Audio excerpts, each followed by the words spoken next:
भारत में एक ऐसा गांव जहां सूरज ढलने के बाद आज भी सन्नाटा पसर जाता है। लोग कहते हैं कि यहाँ की हवाओं में आज भी वो मंत्र गूंजते हैं जो इंसानों को जानवर बना देते थे। एक ऐसा गांव जहां जादू कोई कहानी नहीं बल्कि हजारों सालों की परंपरा है। स्वागत है आपका असम के उस रहस्यमय इलाके में जिसे दुनिया black magic capital of India कहती है, मायोंग। आज फैक्ट मैप इंडिया में हम उस पर्दे को उठाएंगे जहाँ विज्ञान हार मान जाता है और अंधविश्वास या चमत्कार की सीमाएं शुरू होती हैं। असम के मोरी गाँव जिले में ब्रह्मपुत्र नदी के किनारे बसा यह गांव दिखने में शांत है, लेकिन इसका इतिहास रोंगटे खड़े कर देता है। मायोंग शब्द संस्कृत के माया से निकला है, जिसका अर्थ है रम या जादू। लेकिन क्या आप जानते हैं इसका जिक्र महाभारत में भी मिलता है। माना जाता है कि भीम के पुत्र घटोत्कच ने यहीं से अपनी मायावी शक्तियां सीखी थी और कुरुक्षेत्र के युद्ध में तबाही मचाई थी। लोग कहते हैं कि घटोत्कच की मां हिडिंबा का परिवार इसी जादू की नगरी का रक्षक था। मायोंग की सबसे डरावनी कहानियां वो हैं जहां इंसानों को बकरा या सुअर बनाने का दावा किया जाता है। स्थानीय बुजुर्ग आज भी कसम खाकर कहते हैं कि उनके पूर्वजों ने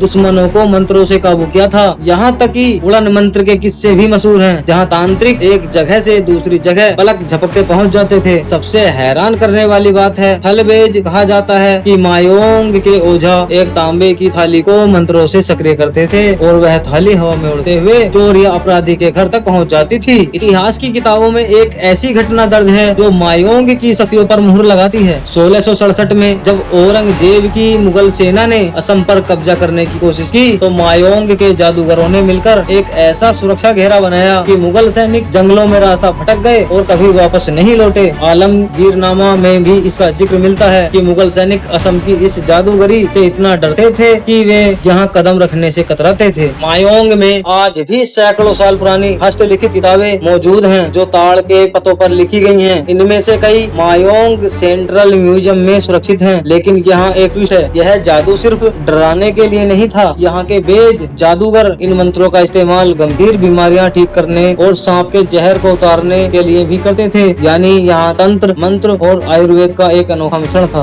बेज मतलब जादूगर। आज का मायोंग बदल रहा है। यहाँ हर साल मायोंग पवित्र उत्सव मनाया जाता है जहाँ दुनिया भर से लोग जादू देखने आते हैं। यहाँ जादू अब एक कला बन गया है। आप आज भी यहाँ के जादूगरों को बिना किसी सहारे के हवा में हाथ से चीजें गायब करते देख सकते हैं। लेकिन रहस्य अभी भी बरकरार है। गांव के कई घरों में आज भी कुछ ऐसी गुप्त साधनाएं होती हैं जिन पर बाहरी दुनिया का जाना माना है। मायोंग हमें ये सोचने पर मजबूर करता है कि क्या वाकई विज्ञान ही सब कुछ है या फिर कुछ ऐसी शक्तियां हैं जो हमारी समझ से परे हैं। तो क्या आप कभी इस जादू की नगरी में पैर रखना चाहेंगे? कमेंट में हमें जरूर बताएं और भारत के ऐसे ही अनसुने और रहस्यमयी तथ्यों के लिए फैक्ट मैप इंडिया को सब्सक्राइब करना मत भूलना। जय हिंद।